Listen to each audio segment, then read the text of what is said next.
जिले की सबसे बड़ी पुलिस अधिकारी आईपीएस आकांक्षा वर्मा की मां इलाज के लिए अस्पताल पहुंची तो अस्पताल में मौजूद डॉक्टर, नर्स और सारे स्टाफ ने उन्हें गरीब और भिखारी समझकर अस्पताल से धक्के मारकर निकाल दिया और कहा कि तुम जैसों के लिए यह अस्पताल नहीं है और तुम्हारी औकात नहीं है यहां पर इलाज कराने की, तो बेहतर होगा कहीं और जाकर दिखाओ, और अगर दिखा नहीं सकते तो रहने दो, वैसे भी तुम्हारी उम्र निकल चुकी है, अब कोई फायदा नहीं, चलो यहां से, ये जगह तुम जैसे लोगों के लिए नहीं है।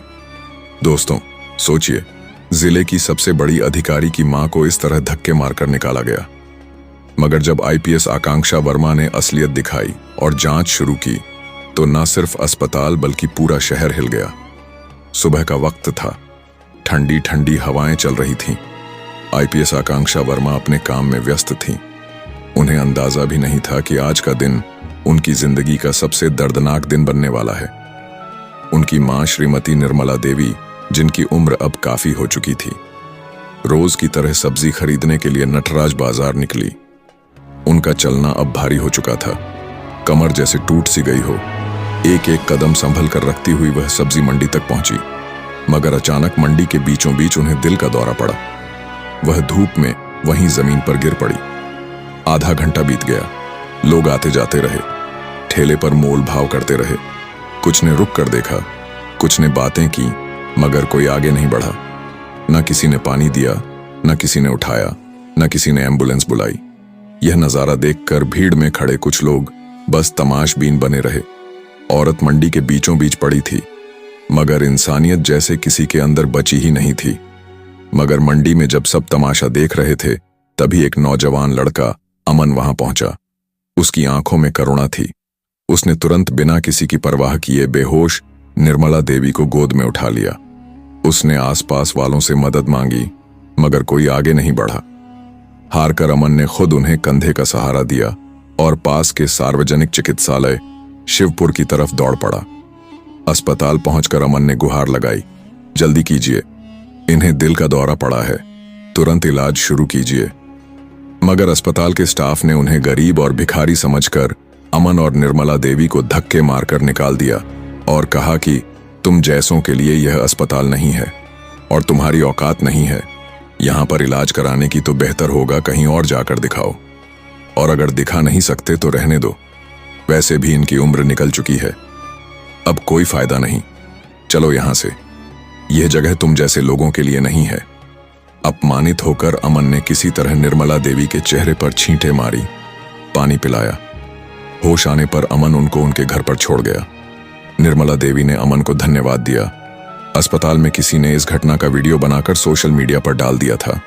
वीडियो देखते देखते वायरल हो गया और कुछ ही देर में वह वीडियो पहुंच गया आईपीएस आकांक्षा वर्मा के मोबाइल पर। वीडियो देखते ही उनका दिल दहल गया, आंखों में आंसू आ गए। वह दर्द से चिल्लाई, हे भगवान, यह मेरी मां है।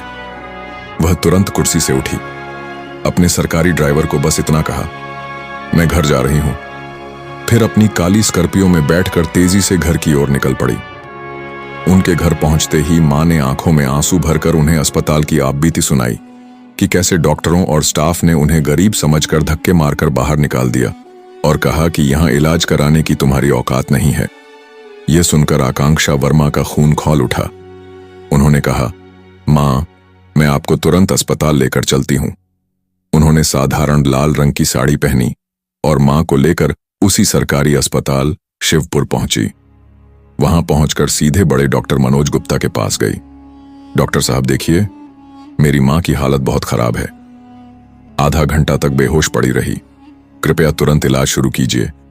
मगर डॉक्टर मनोज ने बिना कुछ देखे सुने बेरुखी से कहा, यहां इलाज नहीं हो पाएगा, तुम इन्हें किसी और अस्पताल ले जाओ, अच्छा होगा कि कहीं और ट्राई करो।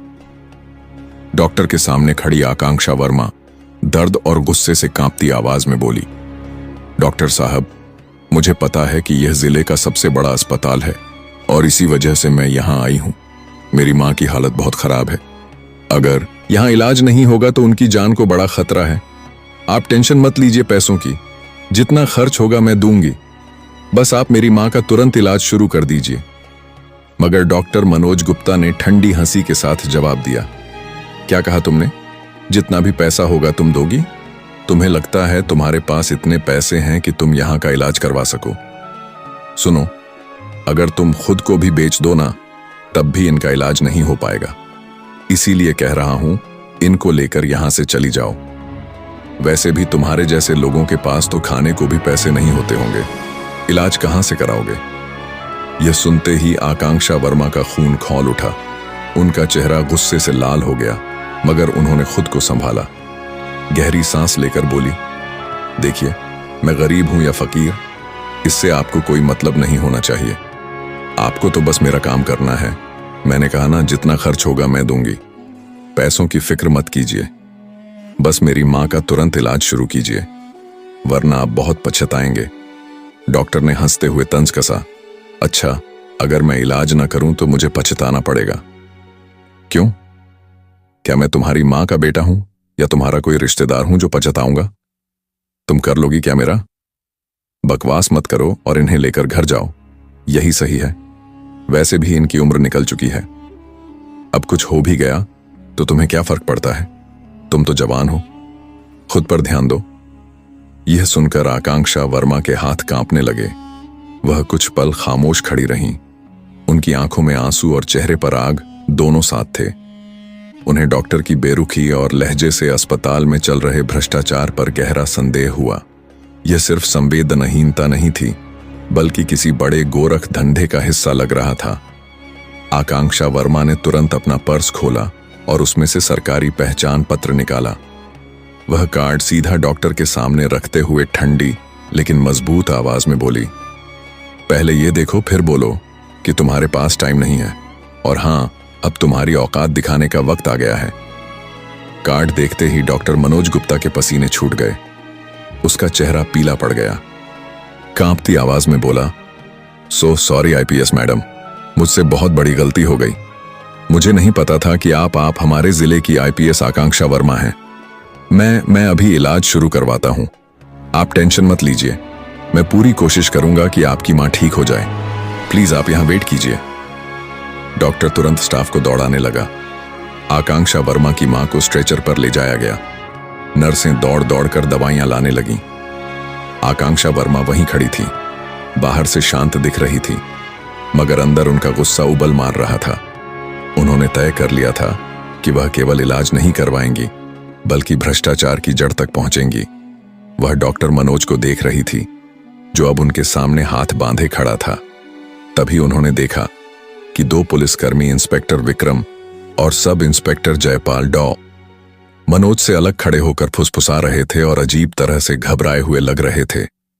आकांक्षा को पता था कि यह दोनों अस्पताल में वसूली के लिए जाने जाते थे। आकांक्षा ने अपनी रणनीति बनाई।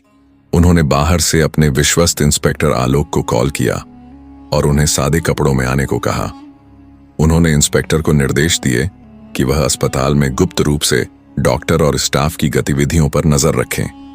खासकर इंस्पेक्टर विक्रम और सब इंस्पेक्टर जयपाल पर और देखें कि वे किन मरीजों को बाहर भेज रहे हैं या जिनका इलाज टाल रहे हैं।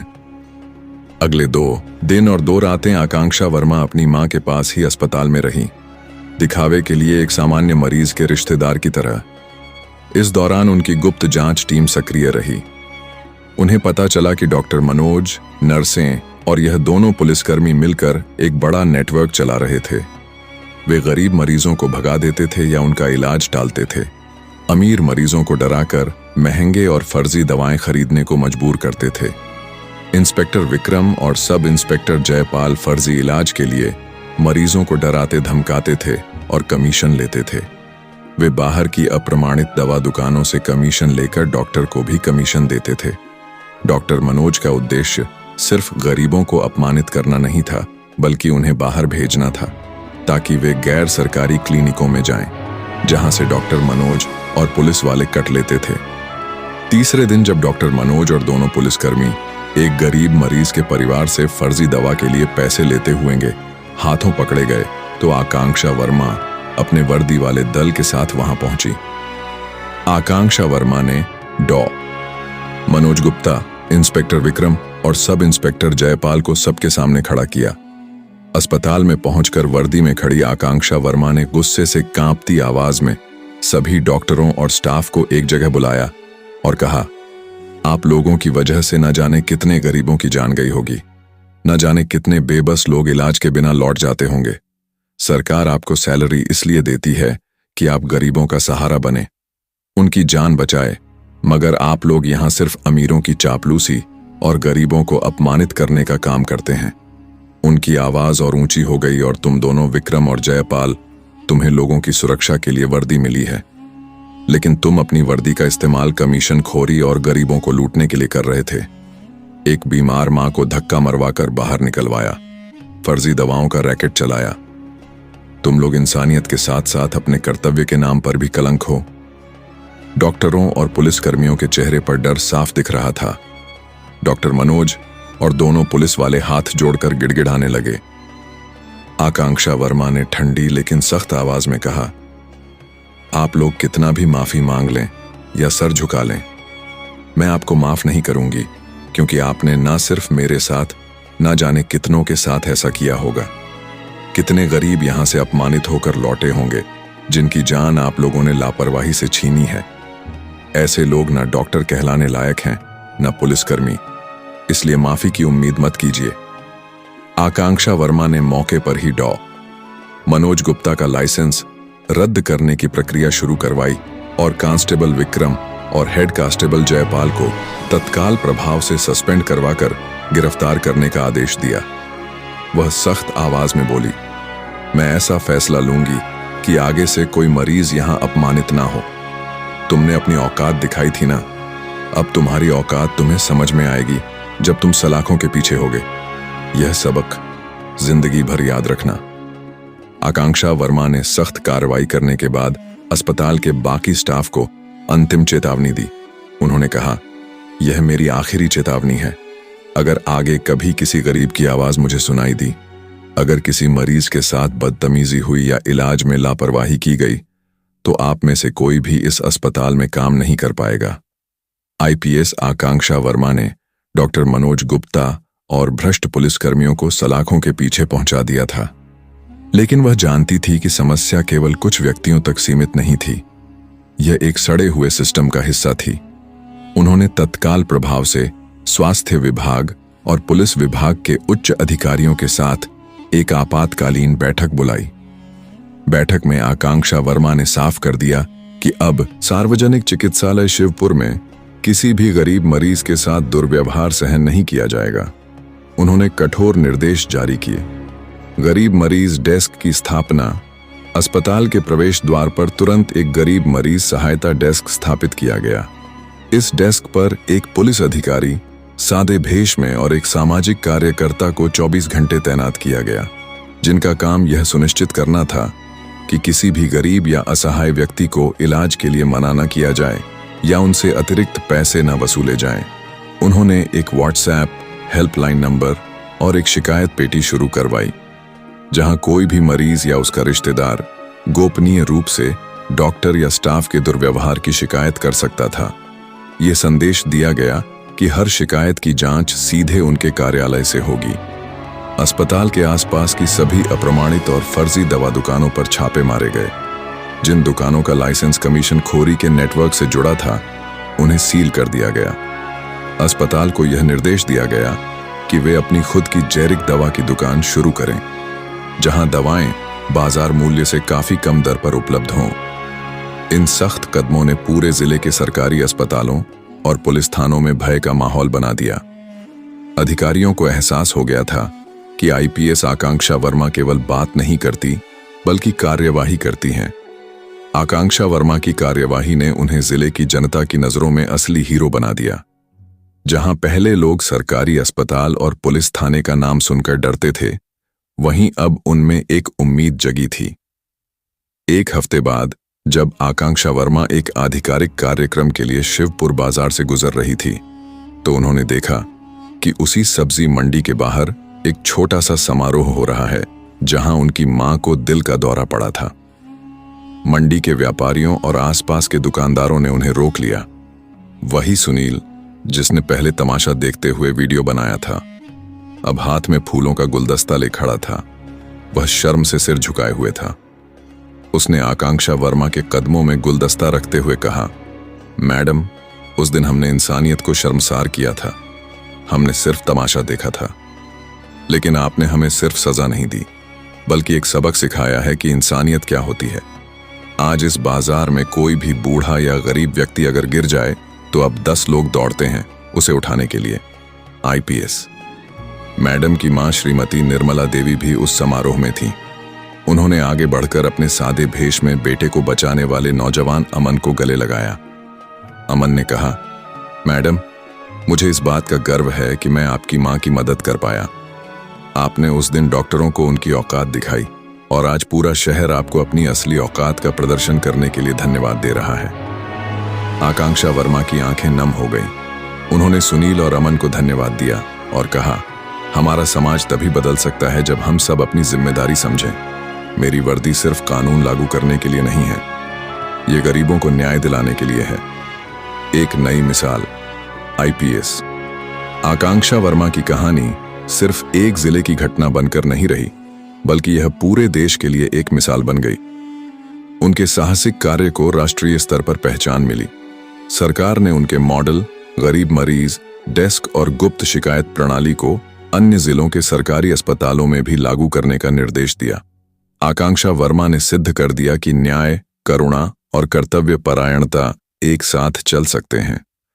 उन्होंने पद का दुरुपयोग करने वालों को सबक सिखाया और यह संदेश दिया कि वर्दी की असली शक्ति गरीबों और बेसहारा लोगों की सेवा करने में है, न कि सत्ता का रौब दिखाने में। जिले की सबसे बड़ी